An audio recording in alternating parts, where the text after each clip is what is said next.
দিনাজপুরে পার্বতীপুরে কালবৈশাখীর হানায় ব্যাপক ক্ষয়ক্ষতি হয়েছে।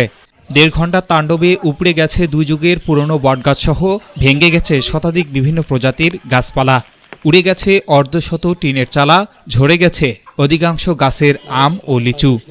বৃহস্পতিবার ভোররাতে এ উপজেলার ওপর হানা দেয় কালবৈশাখী।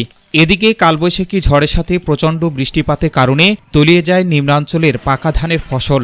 ঝড়ের ছোবলে পড়ে গেছে বেশ কিছু বাগানের কলাগাছ।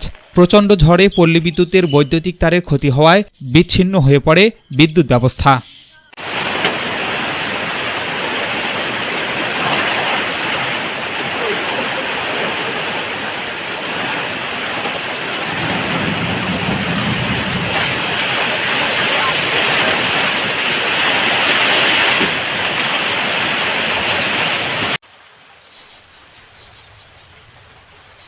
S Rahman, news desk, MK television.